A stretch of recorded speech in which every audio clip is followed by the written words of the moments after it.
¿Dónde, cuándo y cómo invertir? A eso es a lo que has venido, a que te lo explique en esta conferencia. Pero quiero enseñarte algo más, no quiero que simplemente sea una información, un despliegue de mi opinión y los argumentos, sino que también te quiero explicar algunos principios y algunas cosas que estoy seguro que te van a interesar. Porque dónde, cuándo y cómo invertir no solamente se trata de tener una información, sino de saber cómo aplicarla. Aquí nos encontramos siempre con la misma dificultad, ¿no? Lo que nos encontramos en los medios y los miedos que nos provocan. En los medios nos encontramos siempre versiones de lo mejor y de lo peor, y además tienden hacia los extremos, tienden a radicalizarse, porque lo del medio no vende, el mensaje moderado no vende, y los extremismos además se nutren precisamente de que tomes partido por un bando. Un mensaje sensacionalista siempre encuentra adeptos y muchos seguidores en aquellos en los que está alineada esa tesis, y además provoca que algunos indecisos acaben tomando partido hacia esos extremos. Es de los que viven precisamente los extremos. Discernir el grano de la paja es una primera misión, o el primer cometido que debemos tener siempre cuando nos enfrentamos a aplicar las informaciones y cuando deseamos invertir. Así que vamos a comenzar y te quiero explicar los criterios que tomamos en cuenta y que siempre llevamos a cabo cuando hacemos nuestras recomendaciones de inversiones. En primer lugar, es que siempre invertimos porque no hacerlo no nos va a dejar recoger el fruto de esa inversión. Es verdad que nunca sabemos si el momento en el que invertimos será el mejor o el peor. Eso de voy a esperar a que las aguas se calmen para invertir no nos conduce a nada, porque yo no conozco un momento en que las aguas estén calmadas y nunca sabremos exactamente cuál va a ser el periodo de calma ni lo que va a durar. Y el otro argumento que se suele utilizar, voy a esperar a que caigan las cosas y cuando haya una caída grande de los precios avísame que entonces invierto. Y lo que pasa es que uno nunca sabe dónde va a estar ese mínimo, es imposible. Siempre lo identificamos a toro pasado, cuando miramos hacia atrás decimos aquel era el mínimo, y cuando tenemos sospechas de que es así o cuando los precios han caído y avisas a ese inversor y le recuerdas, oye, que me habías dicho que ibas a invertir cuando los precios cayesen y ahora han caído, pues cuando le llamas no invierte. El caso es que una frase que me regaló una vez un amigo mío, agricultor, hace muchos años, cuando le dije a ver si iba a sembrar tal y como se preveía que venía el año de agua, me dijo, no me voy a dejar de sembrar por miedo a los pájaros, porque si no siembro, no recojo. Así que vamos a invertir y vamos a tener paciencia, porque al final todo revierte a una media, todos los excesos se corrigen, y hay que tener siempre presente esa frase que nos regaló Peter Lynch, al decir que se había perdido más al intentar evitar las caídas que soportándolas, porque es realmente así. Muchas veces muchos inversores, seguro que te identificas, han estado esperando una caída o han estado esperando demasiado tiempo y en el medio se han perdido muchísimas oportunidades.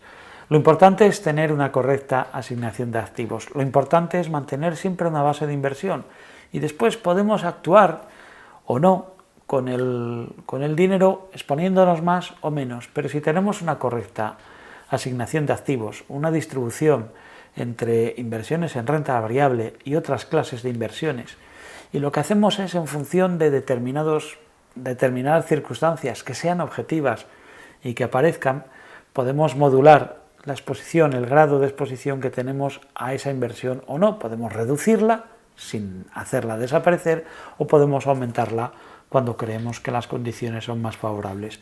Pero el secreto es estar siempre invertido de alguna manera y el resto tenerlo ahí a la espera. No me vale eso de me lo llevo a mi cuenta y cuando vea que llega el momento lo traigo, porque a veces las oportunidades ocupan un espacio de tiempo muy limitado y esa oportunidad es efímera. Te voy a enseñar algunas cosas que seguro que te interesan.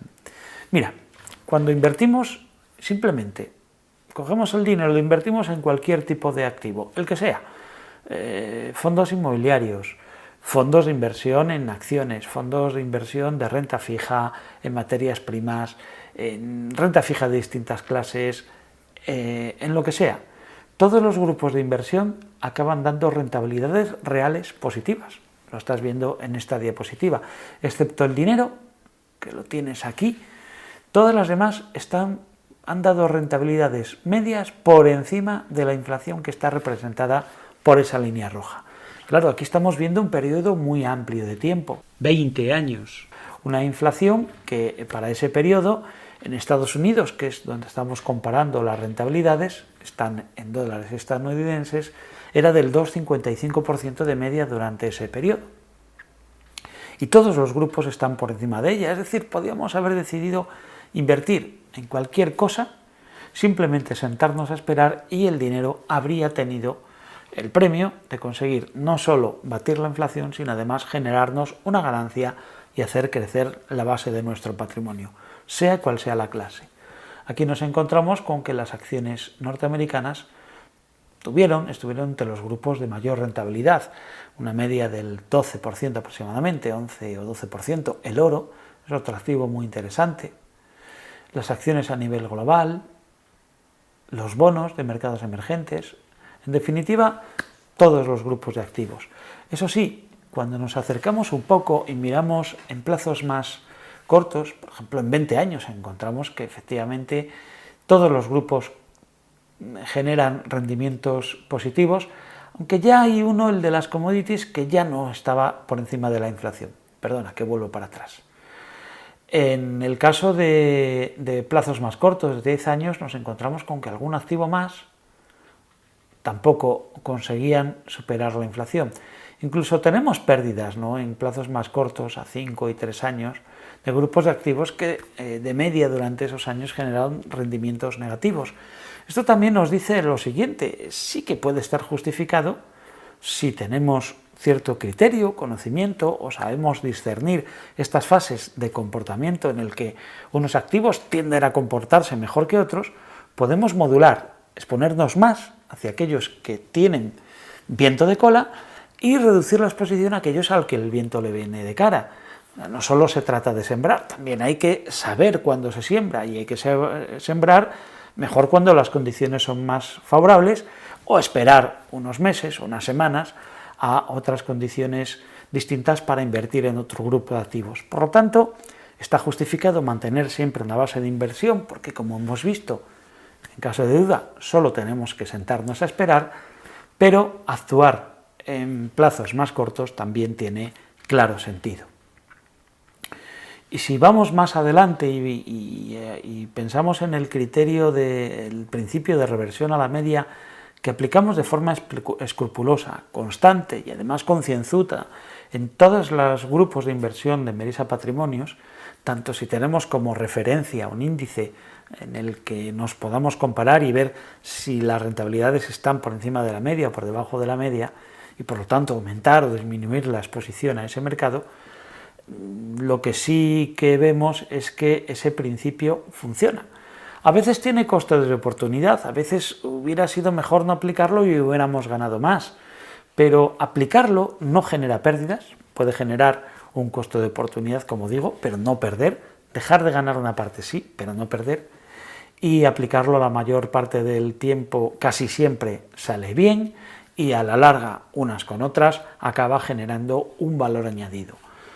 Todo revierte a la media y efectivamente volvemos a ver que si observamos cómo funciona el paso del tiempo con una inversión, en este caso en acciones referenciada a la Standard & Poor's 500, lo peor y lo mejor que nos podemos encontrar cuando medimos rentabilidades a un año vista, 2 años, 3 años, 5, 7, 10, 12 años, vemos que el transcurso del tiempo hace que la diferencia entre lo mejor y lo peor disminuya y que se vaya concentrando en una media. Como ves, la media de año a año, 2 años, 3 años, 4, 7, no difiere mucho de lo que podemos encontrar en distintos plazos. Por lo tanto, es una prueba de que actuar en determinados momentos en los que hay fuertes caídas nos puede ayudar a mejorar las rentabilidades a medio y largo plazo.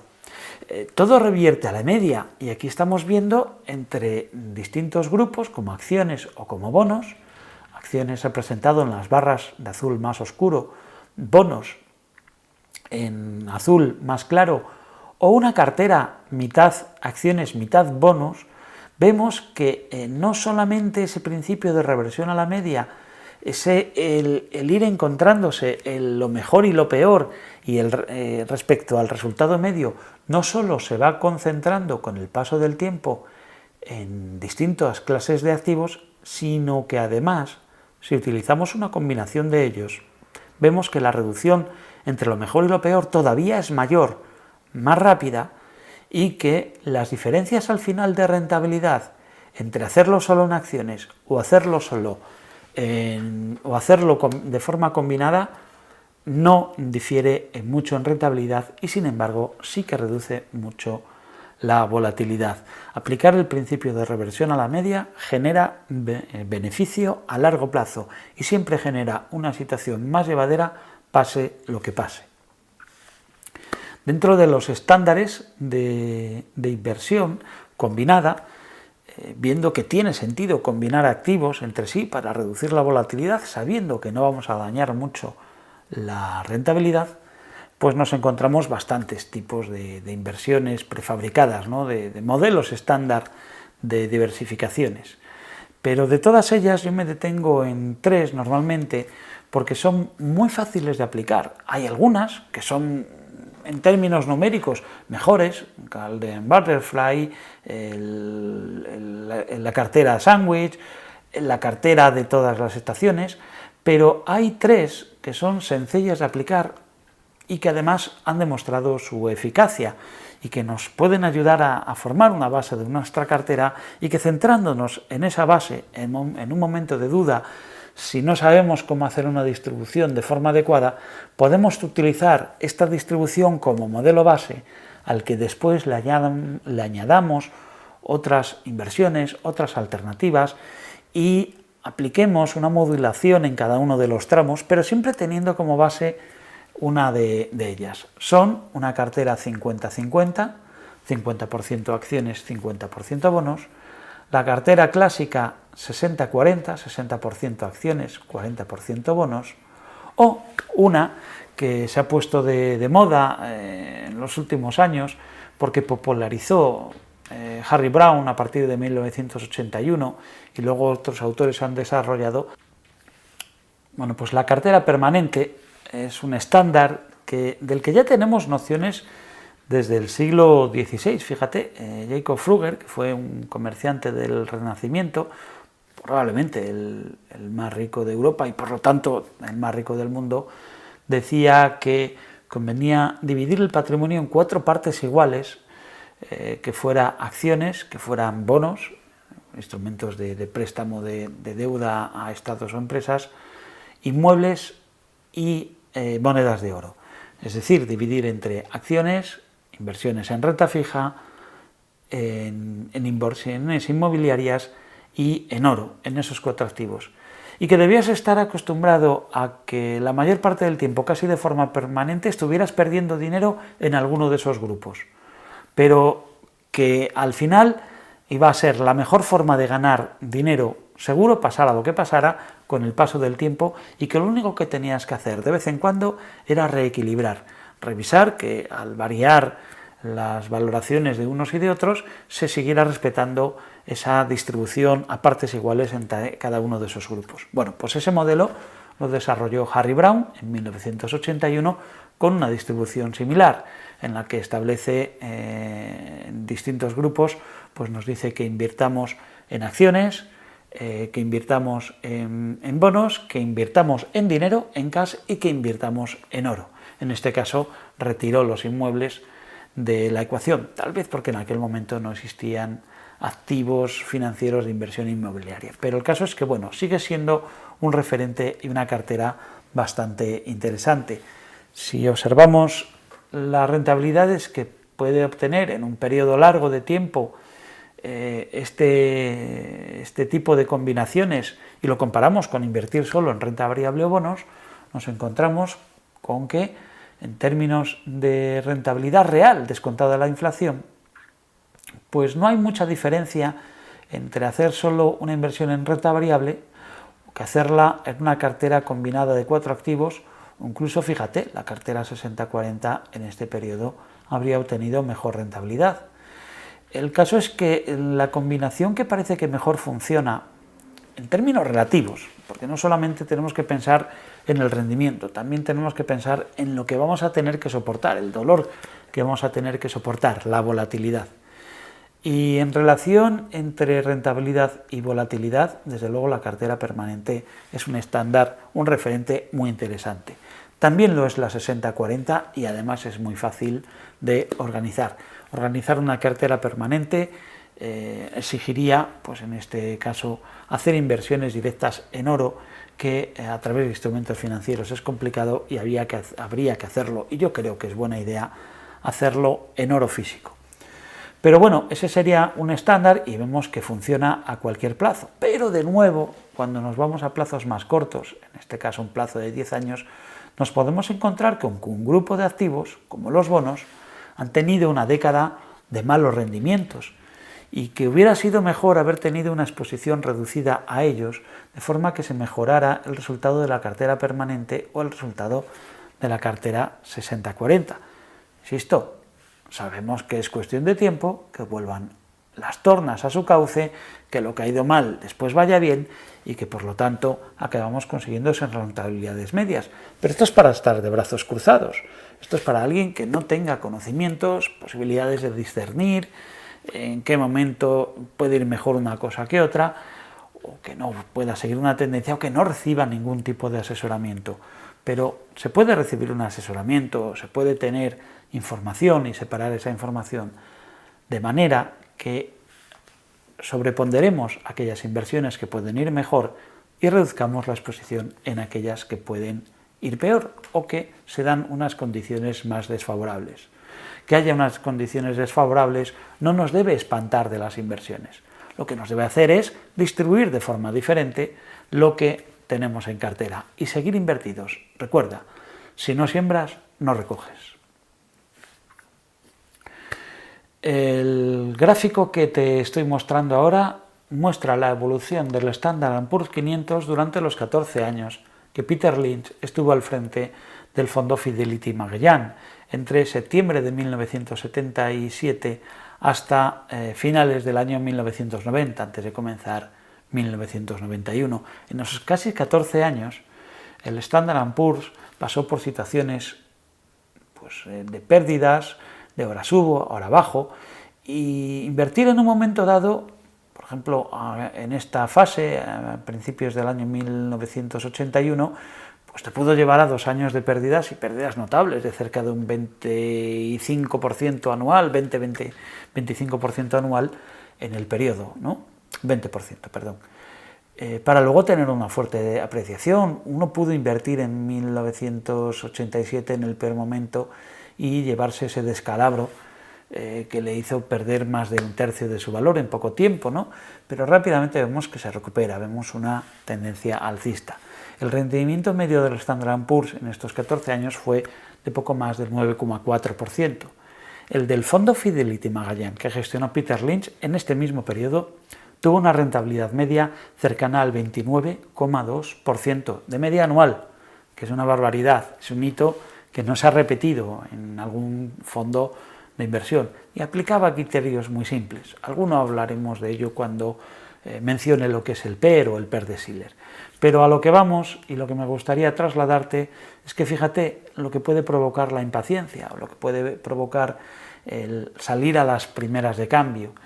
Y es que más de la mitad de los partícipes del fondo Fidelity Magellan durante el periodo de gestión de Peter Lynch, más de la mitad perdieron dinero, a pesar de esas fuertes ganancias que acumuló.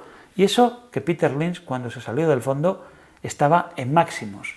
No había nadie, por tanto, que teniendo paciencia hubiera perdido dinero.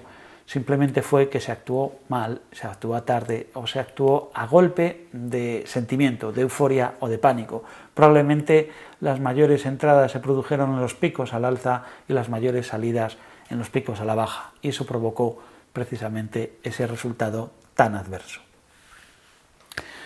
Porque al final, efectivamente, todo revierte a la media y podemos cogernos un índice, en este caso es un índice de de renta variable, de acciones, y vemos que todo acaba fluctuando en torno a una media. En este caso es un canal de desviación típica en el que tenemos una recta de regresión o punto medio, si lo quieres llamar así, en el que vemos una parte de desplazamiento que es normal, la desviación típica normal, digamos la media de las variaciones que soporta la cotización de este grupo de acciones respecto a su media de rendimiento, y nos encontramos con fases en que está por debajo de la recta de regresión, con otras que está por encima, pero también nos encontramos con zonas que están fuera de lo normal, zonas en las que el precio está excesivamente alto o la variación ha sido superior a lo que es normal, al alza en este caso, y veces en las que